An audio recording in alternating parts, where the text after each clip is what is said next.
myself again. But it's the only way you're ever gonna learn. You look back and it's all in the past. I'm dwelling on the thoughts I cannot say to you.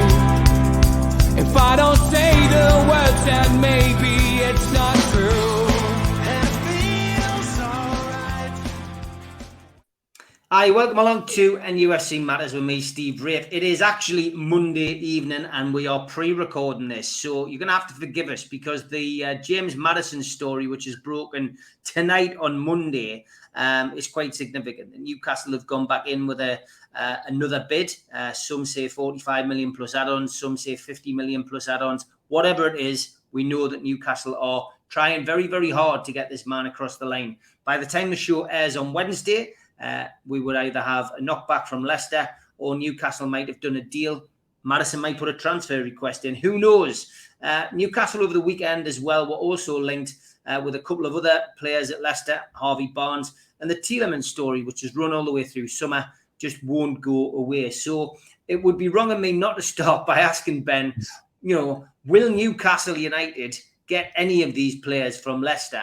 And it's quite clear, Ben, they're going to have to pay the money that Leicester want. The other question I'm going to ask you about this situation is the Perez deal. A lot of people suggesting that Leicester still owe Newcastle £8 million from that deal that was done. So maybe you can clear that up for us as well.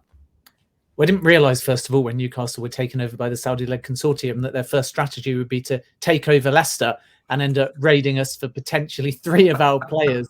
And of course, that won't happen. But it's natural that Leicester's top stars are potentially available because of the need for the Foxes to generate some income. And that's the only way that Brendan Rodgers will get a bit more freedom in the market. But the bad news for Newcastle and Chelsea is that the names being spoken about are really not ones that Brendan Rodgers wants to let go. So coming back to Maddison, we're on a Monday evening, and by the time people watch this, we'll know some clarity. So Newcastle have come back. I said yesterday that they were considering placing a higher offer. That's exactly what has happened. It is around 50 million, as I understand it. And Leicester value James Maddison at 60 million. And when doing business with Leicester, when they're in control of the transfer, it is always about, and Chelsea will find this with their interest in Wesley Fofana, paying potentially above the odds for a star. And Eddie Howe really wants James Maddison. So Newcastle might actually here make an exception if this latest offer is not accepted and pay a bit above the odds. I still think Leicester will think 50 odd million is too low. It's not impossible that they accept, but more negotiation is likely, in my opinion. We simply don't know yet at the time of recording. When people are watching this, they'll have more answers than we do at this stage. And I'll talk to sources over the next 24 and 48 hours. But I think Leicester will hold out for closer to 60 million than 50 million. But the good news when you make a second bid is actually just by implication, it is encouraged by both parties. So that's not to suggest as strongly that Leicester want to sell. And let's not forget that Brendan Rodgers is there on record as saying Newcastle's first offer of around 40 million basically only covered about 3/4 of James Maddison's left leg. So that tells you that the manager doesn't want to let Maddison go. He was Leicester's player of the season. He had a career best season in terms of goals plus assists put together. So it's understandable that publicly Leicester, through their manager, will be saying that they really don't want to get rid of the player. But when you make a first bid and it's rejected out of hand, and then you come back with a second bid, somewhere in that process, even if it's just verbal conversations, there's obviously been confidence given to Newcastle that the player is open to the move and that Leicester might sell for the right price. And there is a difference in wording between Maddison and Fofana. So with Maddison, it's a joking comment that Leicester don't really want to sell and that the price is too low. With Fofana, it's not for sale, end of.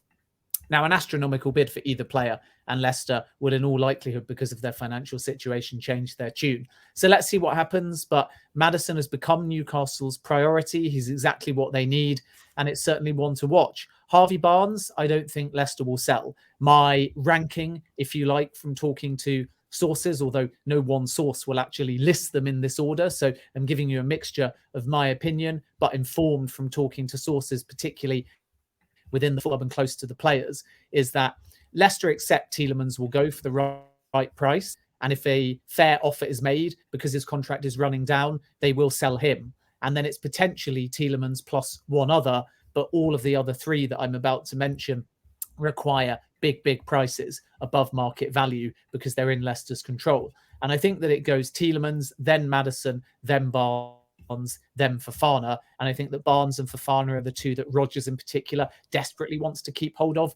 And then because it's a balance between manager and ownership group and financial need at Leicester's end, they may have to sell Tielemans plus one. So Newcastle are kind of in a race to get a price agreed if this offer is not accepted. And then they're in a race against Chelsea because Leicester will not sell Fofana and Maddison in this particular window. So it's really important next, annoyingly from the point of recording this on a Monday night, 48 hours, because I think we will have far more clarity when the actual podcast gets released on the Wednesday.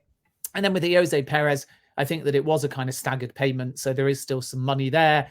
That could be factored into any negotiations, but Leicester aren't really interested in knocking things off or factoring in other players. They simply, if they are to sell, want a lot of cash paid, if possible, with a preferential upfront amount to allow Brendan Rodgers a bit more freedom in the market and make sure that Leicester stay comfortably within financial fair play. And the financial fair play is not necessarily an imminent problem for Leicester, but with all of these players, because Leicester overperformed, the bonuses and the payment structures that they're under, and it differs from player to player, but in essence, and I am generalizing, a lot of Leicester's more long-standing or higher performing players are on very big wages.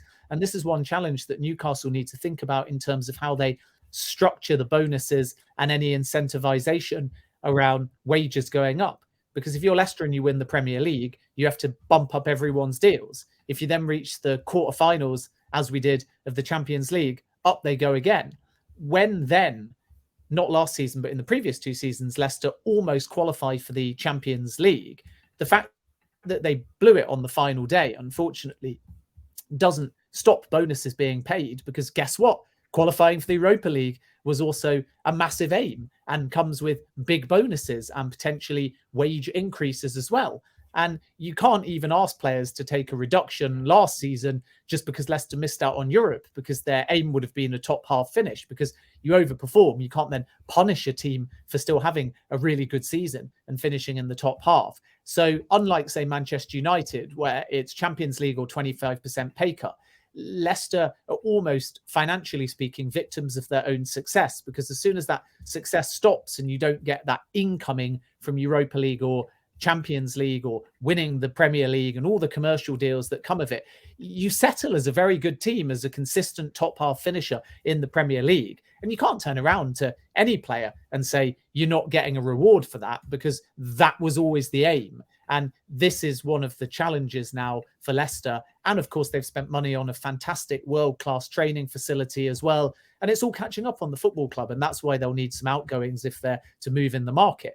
But of course, instead of relying on the incoming money and then being able to spend, you've also got younger players at the football club like Fofana on very recent deals in March that Leicester would just rather keep, because then they don't have to find a replacement. And it is within their plans, financially speaking, and from a football perspective. So it's a really interesting month or so coming up for Leicester City Football Club. There's an element of instability, nobody signed of note, and obviously major outgoings that could turn them from a top half team into a bottom half team. And Brendan Rodgers is trying to fight against that and keep what he's got. So Maddison, one to watch. We'll know more on Wednesday, but very much open to a move to Newcastle United. Okay. Is there scope for Leicester to make a move on one of Newcastle players? And in that case, I'm talking about Dubravka, because, Leicester obviously know that, Schmeichel is probably going to either leave or isn't going to go on forever. We know that. They're certainly in the market for a new keeper. Is Dubravka on the radar?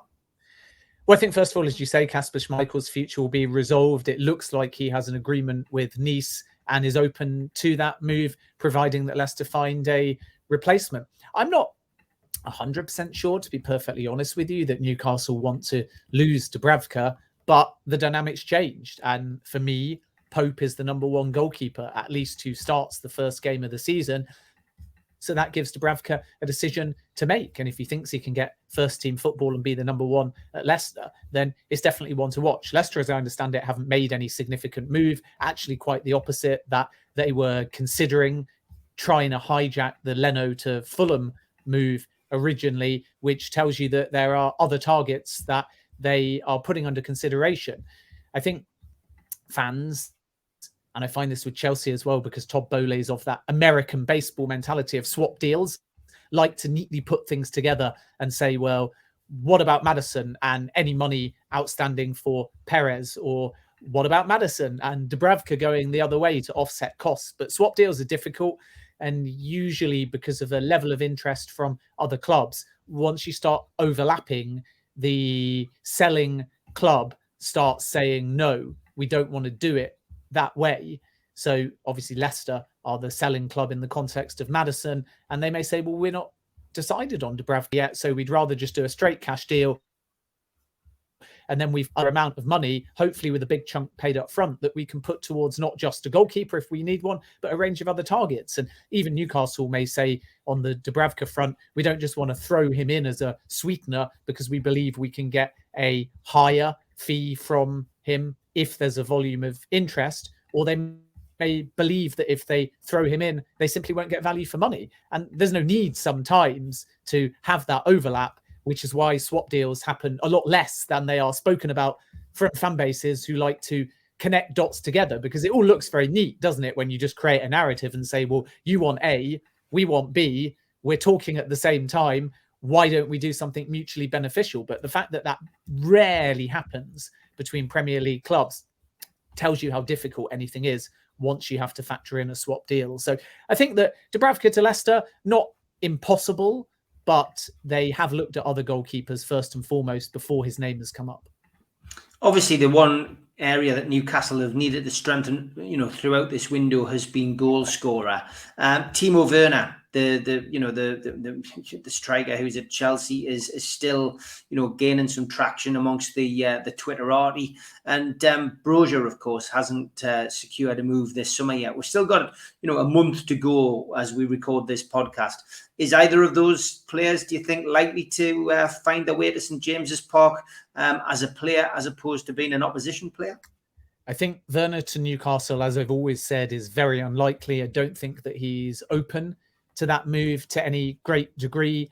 And it might be different if Newcastle became the front runners or the only suitor. But my understanding all along is that he'd rather take a pay cut and actually go back to Leipzig. So I think that is a more likely scenario. He's obviously struggled to make an impact at Chelsea since moving to Stamford Bridge. So when you say that a goal scorer is needed, he's never been a proven goal scorer in the Premier League, despite being nearly a £50 million player, having only joined Chelsea in 2020. I think that Leipzig will be more likely, and Chelsea and Leipzig are, as I understand it, working on a sort of loan with an option to buy deal. Still some work to be done. Chelsea would prefer to have incomings before outgoings, but there's a bit of friction between Tuchel and Werner, and I think that Leipzig is more likely than Newcastle. Broja is a more realistic possibility. We saw when Chelsea spoke to West Ham United that they weren't interested in a permanent sale. Broja wants clarity, though, over his future, and he was the one really driving a move out of Stamford Bridge. So if Chelsea get in an attacker, then at that point they might be more open to a permanent sale for Broja. Everton are the other club that have been tracking him. There's also a possibility, the more and more the window goes on, that Broja gets persuaded to be loaned out somewhere once again. I still don't think that's his preference, but if Tuchel can persuade Broja that in a year's time he'll be more integral to Chelsea, then he might be persuaded, as he did when he went to Southampton, to take another loan deal. So that one's still up in the air, but absolutely not impossible that Broja on a loan or a permanent deal to Newcastle could come off. West Ham, even though they've got Scamacca, are still tracking him and their interest hasn't ended. And as I've already said, Everton are in the mix as well. But Broja, much more likely than Werner at the time of recording. Any other links with, strikers, goal scorers that you've heard about Newcastle? Or is anybody on the radar that might suit, what they're looking for? To be honest, I haven't really been across any new names in the last few days because of the Women's Euros and also a trip to America where I interviewed the Barcelona president, Joan Laporta.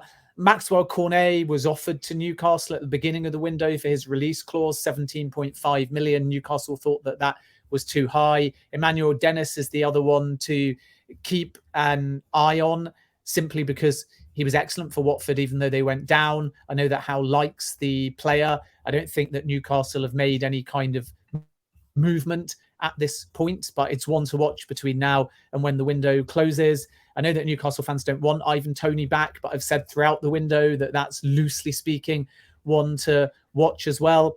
And the other thing to just bear in mind is the strategy of Newcastle is not necessarily to bring in a player like, for example, Dominic Calvert-Lewin, who was always on Newcastle's radar, again, at the beginning of the window. So you can't rule out a late bid for him if the window gets closer to shutting and Newcastle don't have a goal scorer. But the strategy was always young striker. So Ekitike, Broja fall into that category, which tells you that Howe is gambling, even though that's quite a strong word, on Callum Wilson, simply because he's a goal scorer. So I think Newcastle this season are happy enough with the option of Wilson to lead the line and then Chris Wood. And because those two are more experienced, the plan is to embed someone with a heck of a lot of talent, but is perhaps under the age of 21. And then next season or the season after, you've got the option to integrate them more into the first team. And I think Newcastle would rather pay big money for a red hot talent that could really set the Premier League alight than pay even bigger money for an older, more established talent. But there's a balance, because obviously they just need to reinforce. So they didn't get Ekitike. They haven't yet made any progress or any realistic play for Broja. So are they going to switch the tactic and think about somebody with a bit more experience? And that's one to watch over the course of the coming weeks. Alexander Isak has obviously been linked with Newcastle again. They haven't made any serious movement. The same is the case with Paqueta as well. Big price, relatively concrete interest, but nothing moving at this point as far as Newcastle are concerned. So I'm just really interested to see when they finally get a striker, and they will before the window closes, whether it's in the young gun strategy or if they have to kind of realign and go for a player with more proven Premier League experience. And if they do the latter, that's when maybe Ivan Toney and definitely Dominic Calvert-Lewin come back into the conversation. And this is why we're in a kind of lull in the window at the moment, because at this stage, if you've not got your number one target, and that was Ekitike, but unfortunately he ended up at PSG, what you do if you're Howe is you say, we had loads of momentum last season. We don't need to panic or rush or pay above the odds. It's not a race to get to game one of the season with that striker. Newcastle are fine for game one of the season. And then, of course, during the latter part of pre-season and the first few games, managers are very wise and prudent to assess what they've got, look at the dynamic. What if Chris Wood suddenly started the season, whether off the bench or in a starting lineup somehow, with 5 goals in his first 5 games? What if Wilson bangs in goals for fun? What if Ryan Fraser ends up on the score sheet a lot? What if Bruno continues to score from midfield? What if someone like Miguel Almiron continues his excellent pre-season? And of course, these are just possibilities. But if anything happens in either pre-season or, more importantly, the first few games, Howe may change his mind. So managers are quite right to say if they've got enough, if they're happy with the combination in Newcastle's case in the football department of January plus now, you might just wait and see a little bit, because there's a long, long time in the window. So I think that everyone wants signings and everyone's thinking, is it going to happen this week? Because the season is only 2 weeks or so away. But I think from Howe's perspective, he's really looking to take his time and assess how the first few competitive games go, unless a clear-cut target, which I think is the case with Maddison, happens to emerge. The Jack Harrison thing has not gone away over the weekend as well. And I mean, I've got to be honest, I've scoured the internet, and, from my perspective, I can't see anything concrete about our interest in Jack Harrison. Is it just speculation? Is it somebody that's stuck out a rogue tweet from one of these ITK accounts, or has Newcastle's interest in Jack Harrison been genuine?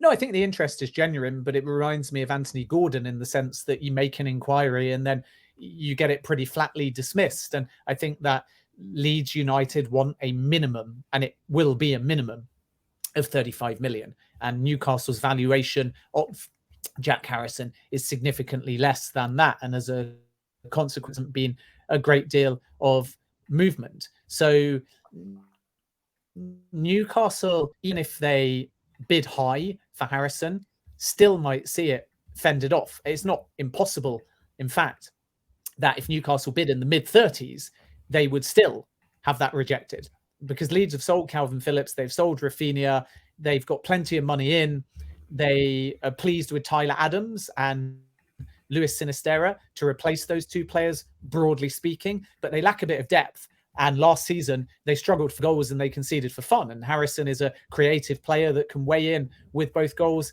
and assists. So I think that Jesse Marsh will see a side that he's only recently joined as quite unambitious if they let Harrison go. And that's the challenge. So the Newcastle interest in Harrison is absolutely genuine. And the price Leeds are looking for, I think at the lowest end, is somewhere around 35 million, probably with add-ons on top.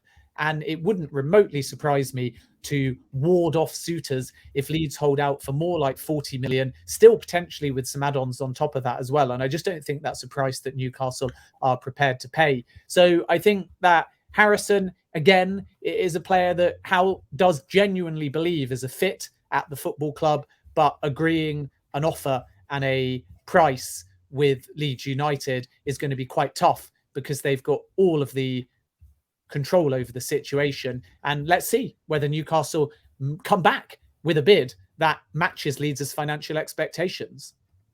Let's talk Lionesses. You did mention that you were covering that wonderful occasion, and fantastic to say that it's finally home, Ben. We don't have to sing that or listen to that song anymore. It's coming home. And what a great performance, playing Germany, of course, at the weekend. And, it all looked great. They went 1-0 up. And then, of course, there was a sharp intake of breath, I think, by the 85,000 plus crowd at Wembley, and people, sitting watching the screens and sitting in the bars, etc. That when Germany equalised, but England managed to get that winning goal, 2-1 win, and just fantastic to see the ladies celebrate on the day and subsequently on Monday when they had the big presentation in Trafalgar Square.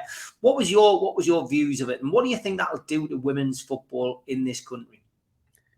Well, I think Wembley had the biggest ever attendance for a Euros final, male or female, and that says absolutely everything about the buzz. And that can be utilised from a football perspective and a commercial perspective and a brand building perspective ahead of the WSL season and beyond. So from a football perspective, what we saw was elite level athletes succeeding on home soil and inspiring a nation. And then obviously away from that, even though the focus was all around the football for the players in the build-up, during and afterwards, they use their personalities to engage with fans and show the brand of women's football. And everybody talks about the women's game growing. And this isn't something that started during this tournament, but because it's on home soil, it can be utilized very strongly on so many levels. And these female footballers, whether for England or otherwise, simply want to be elite athletes, but they've had to come through in the last few generations. So many challenges around opportunity, equality, respect, funding. I mean, there was a time only a few seasons back when I started commentating on the FAWSL, where there were certain clubs who didn't even give their female footballers health insurance, which means if they got injured, it was all on them. And if their career ended because of it, they were left with absolutely nothing. So we've come a long, long way in the professionalization and development of the game. And the Women's Euros as a tournament and the final with England winning it is only going to help. And from a football perspective, it's great, because what you see around the buzz is branded clubs with women's teams, including Newcastle United, with big ambition to develop that, being able to utilize. And what we're looking for in the women's game from a football perspective is a continuation really of last summer, where Chelsea, for example, made a record signing with Pernilla Harder. And we in the Premier League on the men's side saw this a few decades back when the Premier League became globalized on the football side with the likes of Zola and Klinsmann and Bergkamp and so on. And the women's game is moving in that direction, which is really important because it's always been about the NWSL. And there's been stronger leagues in Germany and in France. But a lot of those leagues don't have the same amount of appeal and brands. Of course, there's Bayern Munich and PSG and so on. But now players all around the world that would have always picked, say, NWSL are saying, what about Manchester United? What about Liverpool? What about Chelsea, Arsenal, Manchester City? And when you combine that with added commercial growth and the buzz and the appeal and the knock-on effect of winning the Euros for England, the game's only going to grow from strength to strength. And what I'd say also is that the women's game is not trying to catch up with the men's game. That's a misconception. It's its own brand and style. It's more technical. There's stronger fan engagement and diversity inclusion. One of my favorite clubs plays in the FA Women's Championship, Lewis FC, and they serve Prosecco off tap. They've got an iconic stadium. They're a socially conscious club. They pay their men and women the same.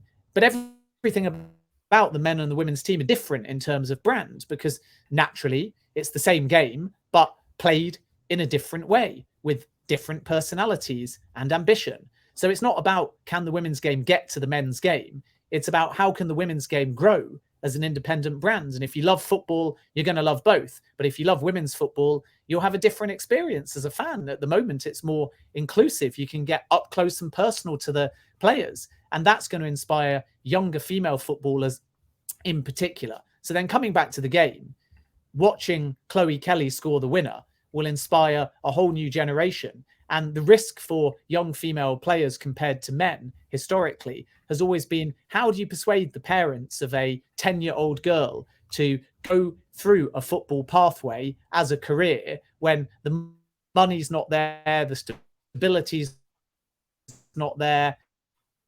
Instead, they stay in education. Whereas on the male side, those pathways are there and there is the financial reason to try football. And the women's game is catching up. The level of coaching is there. The professionalization is there. And that creates a pathway. And it is all about pathways, because if instead of a 16, 17, 18-year-old woman, or after university, even when they're a bit older, they take up the game, if they become 10 and are in full-time coaching programs, then naturally, by the time they're 15, 16, 17, 18, their technical level of football is going to be higher. And that's why we're seeing a lot of young talent at the moment benefiting from that. And over time, they're going to have a couple of decades potentially of longevity, and the standard is only going to raise.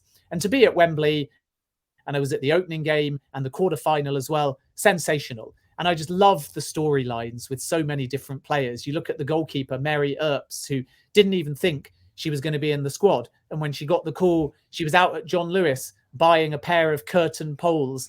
Chloe Kelly wouldn't have even been at the tournament if it had been staged as originally planned before the pandemic in 2021, because in May last year, she did her ACL. She only returned in April, played 13 games between her return and scoring the winning goal in a Euros final. In a friendly against Belgium, she thought she got her first international goal, and it was given as an OG retrospectively instead. And then in the final, she gets the first international goal instead. The sensational, composed, calm, chipped finish by Toon, the back heel nutmeg from Russo, the plot lines around football and around personalities are sensational. High quality football, personality driven narratives away from the football field, the celebrations post-match, through the night in Trafalgar Square, wonderful.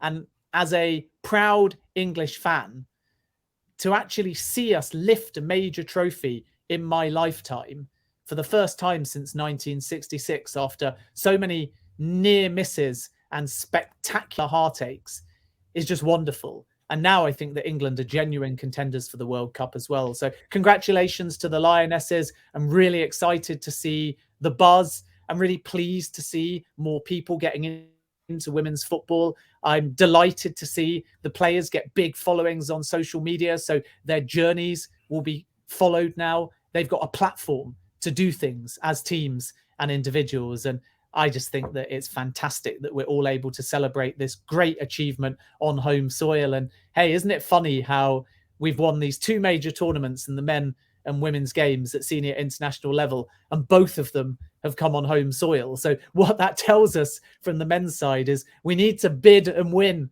to stage a World Cup ASAP. Let's hope that the men's team can replicate the success of the women's team in Qatar. But if they can't, we obviously need to be on home soil, because it's the only time that we win anything at senior level. Yeah, great stuff. Thanks for your insight into that. Big thank you to our sponsor, Spider Miner. Worldwide coverage from the lads. It's the only cryptocurrency miner that can mine 5 different cryptocurrencies at the same time whilst using virtually no energy, and it's VPN protected. Buy yours now at www.miner.spidervpn.org. Thanks to Skips and Bins. Telephone 0800 25 45 25 3. Email inquiries at skipsandbins.com. Website www.skipsandbins.com. Easy, contract free and pay as you go waste collection. Thanks to L&G Family Funeral Directors 01913897245, and the Garden of Healing Dispensary, CBD hemp and cannabinoid specialists, www.thegohd.com. Thanks to Away Day Clothing, and thanks to qtechshop.co.uk, the makers of pool tables and snooker tables in Wallsend, Newcastle, and the guys who run our website, nufcmatters.com. Thanks also to Mr. Vicky's Handmade Sauces in Cumbria.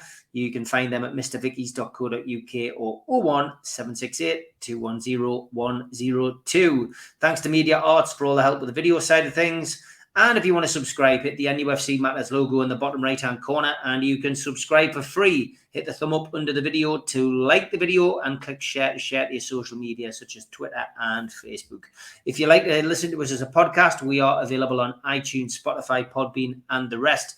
Usually goes up 24 hours after the show has finished.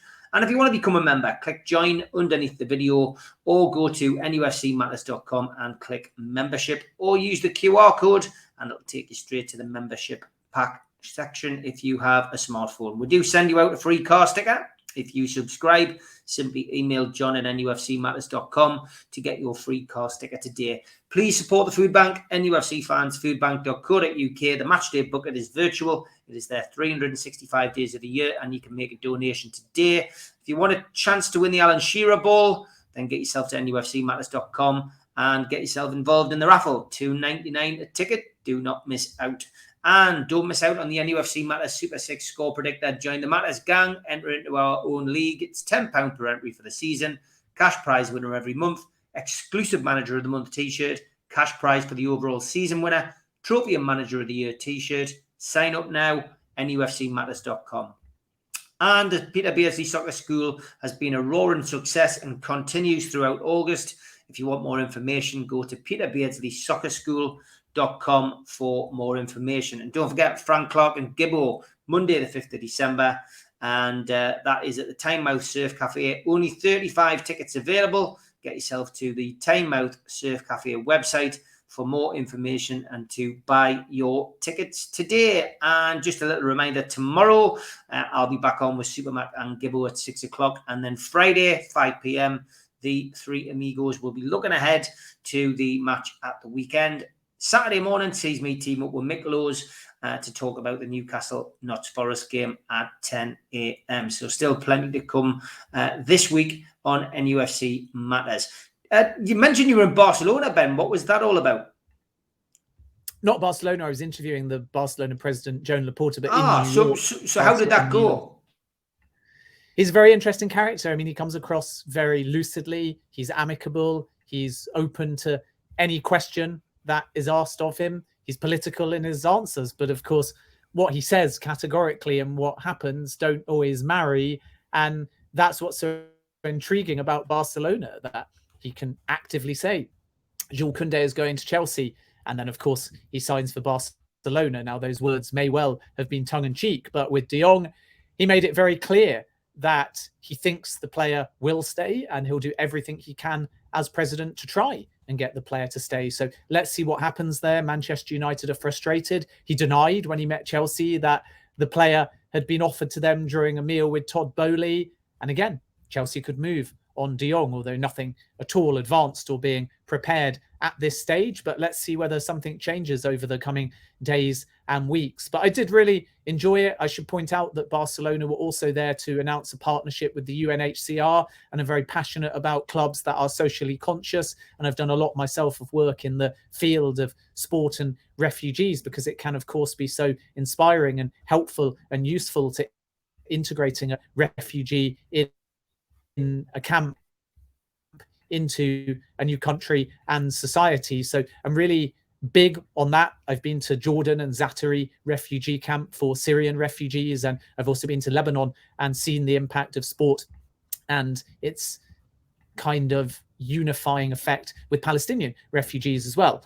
And I think that people sometimes forget, because to us, we're quite nonchalant about it. Our team is local. We can buy the shirt. We can have a kick around on a field. We take for granted the access. But if you're in a refugee camp, if a club or UEFA build you a football field, if they visit with a player or a manager, if they hand out shirts, that's incredible. That's life-changing potentially. And when you consider the pain of resettlement that a lot of refugees and displaced people go through, the football clubs that genuinely care and invest money, time, energy, resources into programs. And these programs as well aren't just about kicking a football around.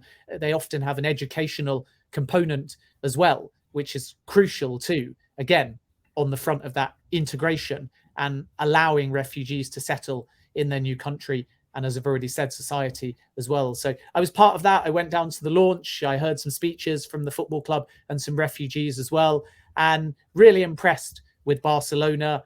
And it was good to get the access to kind of talk to Laporta and put some of these questions to him around Barcelona's finances and summer transfer activity as well. So I really enjoyed the trip. It was very quick because I had to fly out, do 2 days work, fly back, and then get to the Women's Euros final. So it's been a busy few days. I still think I'm a little bit jet lagged, but I love doing these things because, much like talking to yourself and engaging directly with fans, that's one part of what I enjoy about the job. And the other is when I get straight in front of somebody, because we spend so much time talking to sources as journalists. And the takeover is a good example of that, where you learn information, but you can't put it out there directly with a name, because that's a lot of what journalism is about.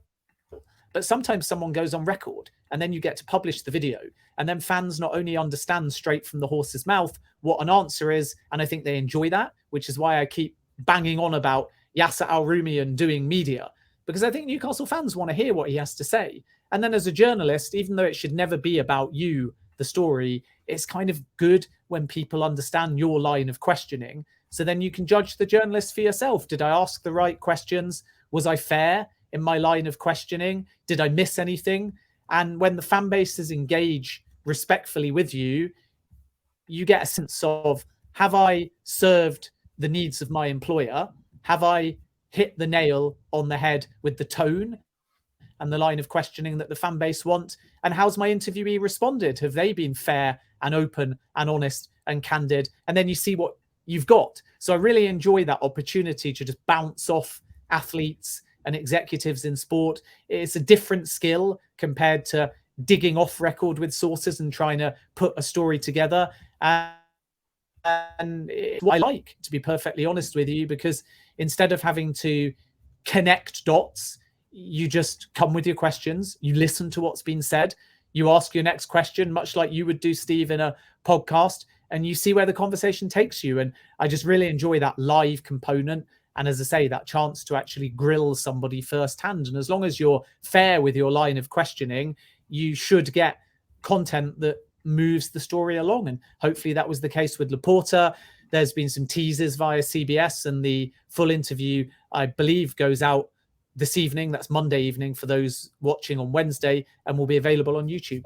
Fantastic. So catch up on that now, because it is Wednesday when this goes out. You'll be able to catch up on that. Well worth a watch by the sounds of it. Okay, let's get back to matters of Newcastle United persuasion. Now, before the podcast, I did ask you to jot down your proposed starting 11 for Newcastle United this weekend. And it's something which we've asked most contributors on the channel to do. And I'm interested in your perspective, Ben, essentially because you're Leicester first and foremost. And as somebody who we love having on the show, because you can always I think some people have described it as keep our feet on the ground a little bit. It's interesting to hear what an opposition fan's perspective would be from an outsider. And you're a journalist, you watch Newcastle, you're not shy of giving your opinion on our club either. What would your starting lineup be? And I also want to, I also would like you to give what you think Eddie Howe's differences would be to your starting lineup, because it's two different things. It is two different things, and there's also a added factor of who the opponent is. So naturally, Nottingham Forest, you would expect Newcastle to see themselves as favourites and make a statement come game one of the season and be very attack minded. So for me, it's a 4-3-3, and the two main areas of discussion as to who might get the selection is on that kind of right side of midfield. You could argue the right side of attack as well, I suppose, and the goalkeeper. So 2 for sure, and maybe 3. And then for me, Hope is your number 1, not Dubravka. And I think that statistically, he proves that when the two are compared. Back 4 picks itself for me in Trippier, Botman, Burn, and Targett. I don't think there's any debate in Howe's mind that is the starting lineup. Only question mark is how quickly Botman has bedded in, but he's clearly been brought as a starting centre-back, so I expect him to be there against Nottingham Forest. Bruno, Joe Linton pick themselves, and then I suppose, and I'm talking if everybody is completely fit and nothing kind of changes between now and the starting lineup, you can then argue, is it Willock in there or Ship? And my selection is Willock, and then a front 3 of St. Maximin, Fraser, and Callum Wilson leading the line. So that is, I think, Newcastle's strongest starting lineup. I think that it'll be interesting to see in Howe's thinking whether there's some loyalty to Dubravka or whether there is just a private acceptance that Hope is there and he's the number 1 goalkeeper. And again, there's on that right-hand side of midfield and attack some kind of consideration for other players. I mean, it's not beyond the realms of possibility, even though I think he's far from the starting 11 at the moment, but he's an integral bench player, that Almiron comes into the line of thinking. But I think it's going to be interesting to see this season the role of Shelvey. And obviously, if Newcastle strengthen with a Maddison, with a Tielemans, then Shelvey goes down that pecking order as well. But to reiterate again, I think it's Pope, Trippier, Botman, Burn, Targett, Bruno, Joe Linton, and Willock, Fraser, St. Maximin, and Wilson for me. Interesting. Now, Newcastle's dilemma amongst the support is the back 4. I think the 2 full-backs, we all agree, pick themselves. I think we all have that dilemma over the goalkeeper. A lot of loyalty towards Dubravka. Some who think he's had a better pre-season, but everybody's saying that Pope has been brought as the first choice. It's the centre halves that's caused the biggest head scratching though amongst the fan base, and that's because if you look at the game time spent together, Botman and Lascelles have played together a lot, and they were the last centre half pairing on the final pre-season game on Saturday. And the fact that Lascelles has been given the captaincy has some fans thinking that perhaps they may start together. There seems to be a lot less thought of Burn and Botman playing together because of the fact that they're both left footers, and Botman has come out and said that he wants to play on the left side of defence. A lot of us, me included, have gone. You look at Botman, you see he hasn't been bought to sit on the bench. You would imagine he's going to play Botman and potentially Shaw. Because Shaw doesn't put a foot wrong, gives you something different, plays right-footed. It's a great problem to have, Ben, isn't it? It's a fantastic problem to have. I take that point. I mean, Lascelles is the captain. You don't normally name a captain unless you officially call them club captain and stick them on the bench. It wouldn't surprise me if Botman doesn't start as many games from the word go. So brought as a key centre-back.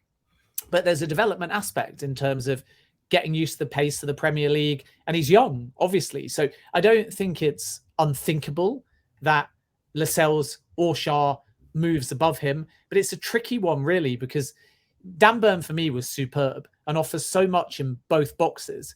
So and I'm not Eddie Howe, so I'm only giving you my personal opinions. This is not the part where who's Howe going to pick. I would always pick Burn, which is why I think that 3 of the back 4 pick themselves in Trippier, Targett, and Burn. And then you got to add one more. And as you say, Botman is problematic with Burn. But if he has been brought as a starting centre-back, then you slot him in there. And if we're talking long-term about quality, then Botman is in that starting lineup. So not unthinkable that it's Lascelles and Burn, and then Shah's the big casualty. But as you say, second half of the season, he barely put a foot wrong.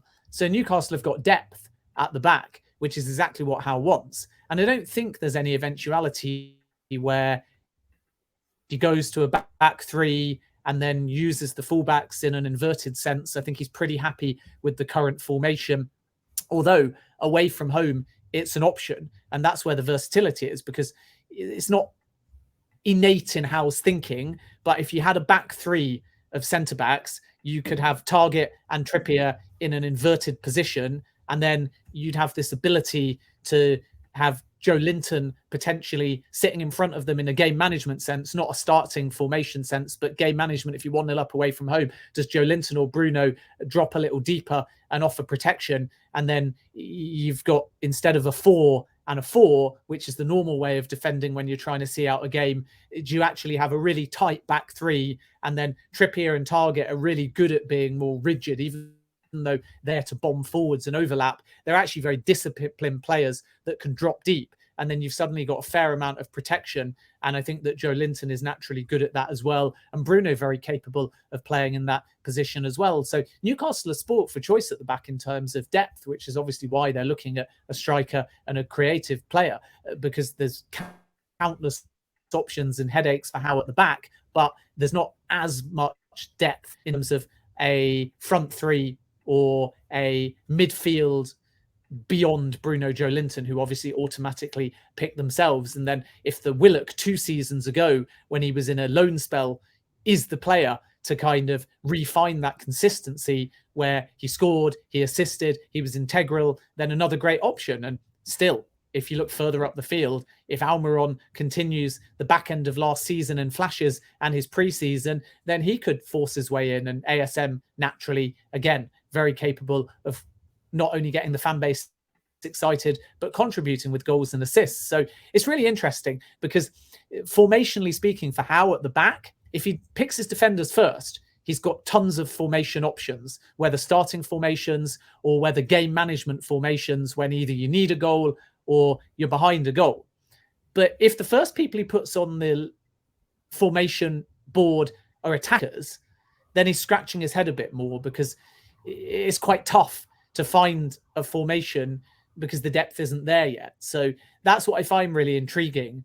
And I've never actually asked a manager that question. When you think about your starting formation, do you go goalkeeper, defenders, midfielders, strikers, much like we all do when we tell you our formation? Or do you sporadically put certain names that are your spine and then build a formation around them? And if one of those spine players are injured, do you then mix things around? Because honestly, if I start with the defenders, then I could make any manner of formations framed around them as the spine. Back 4-3, 4-4-3, and so on. But if I start with Callum Wilson as a singular focal point and then discount Chris Wood, and then if I put ASM in a favoured wide left forward position, and then if I drop in Bruno and Joe Linton, there's not much you can really do around that other than stick with a back four. And that's when Trippier and Targett are so important as fullbacks. And then the debate becomes around the 2 centre-backs. So it's really interesting because there's depth at the back, but not at the front. And let's see where Howe goes with. But as you say, the first 2 centre-back pairings, if everyone is fit, are going to be really telling and intriguing. And is Botman going to make it? And if Botman makes it, how do you pull Dan Burn from the team? But how do you pull Shah from the team? But Lascelles is the captain. So I just can't come up with a solution. Somebody is going to miss out.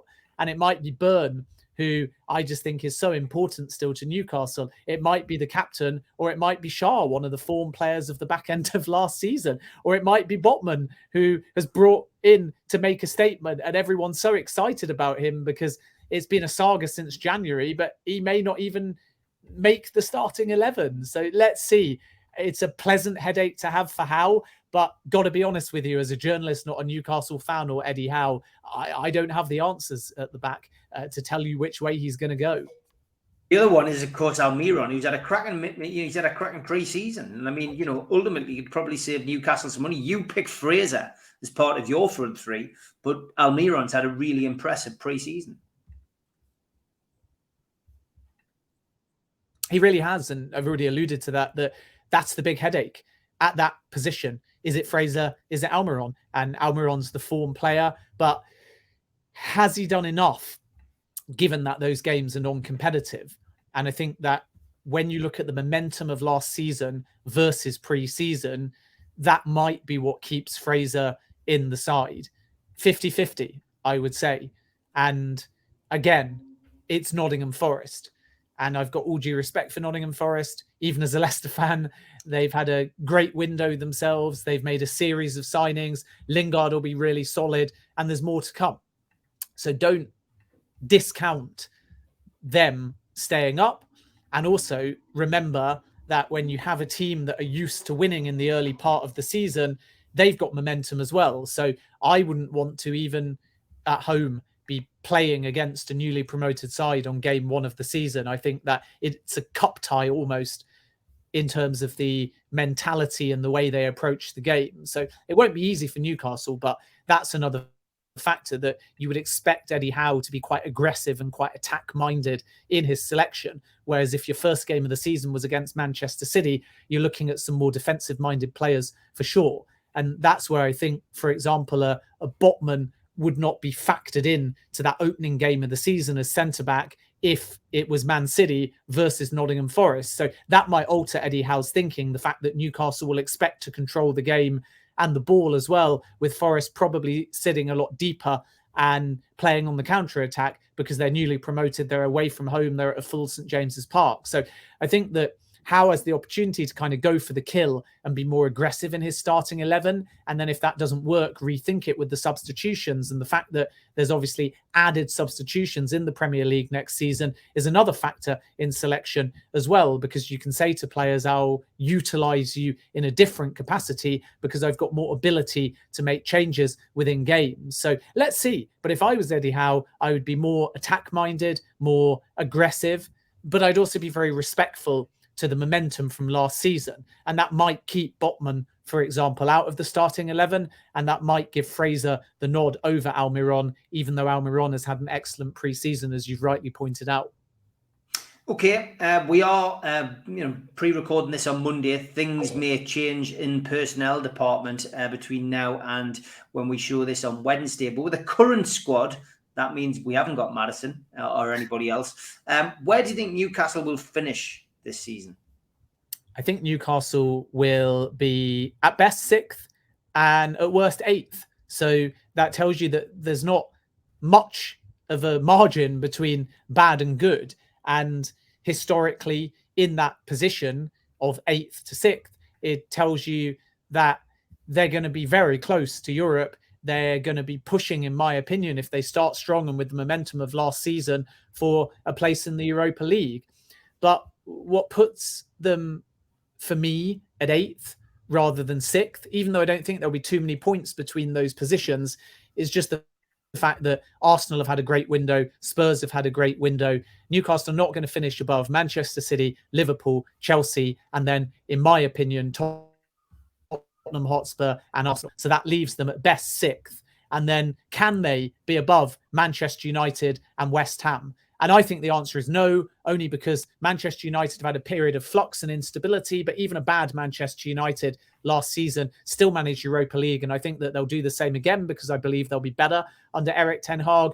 And then Scamacca will make a big difference to West Ham because they won't be as reliant only on Antonio for goals. And I've seen a lot of him in Serie A. And if he takes to the Premier League quickly, he will be a phenomenal signing. And then you'll have Newcastle. But it wouldn't remotely surprise me if they go into the final few games of the season with European football to play for, as opposed to, say, Leicester, who finished 8th last season, who were nowhere near Europe, but had a good finish, beating, say, the likes of Watford and Norwich and Southampton late on in the season. And they kind of came from teetering with the bottom half of the finish to just surging into that 8th place. So I think for Newcastle, won't be a season where they linger in mid-table mediocrity and then finish strong and end 8th. I think it will be more a case of Newcastle United challenging all season for Europe, but missing out simply because of the quality that Spurs and Arsenal and probably West Ham and Manchester United have.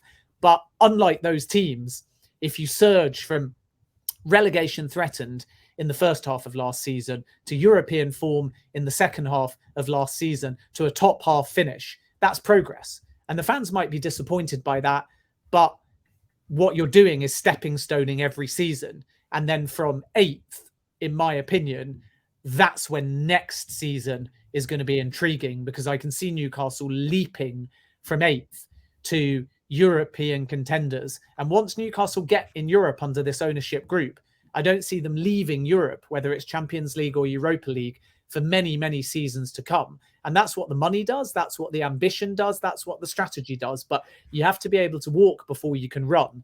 And that's why I think any top half finish for Newcastle next season is to be applauded, even if they don't end up making Europe. It's going to be tight, but unfortunately, I just don't think they're quite in a position to finish above West Ham, Manchester United, Arsenal or Spurs. And that, by my maths, leaves them in 8th rather than 7th or 6th.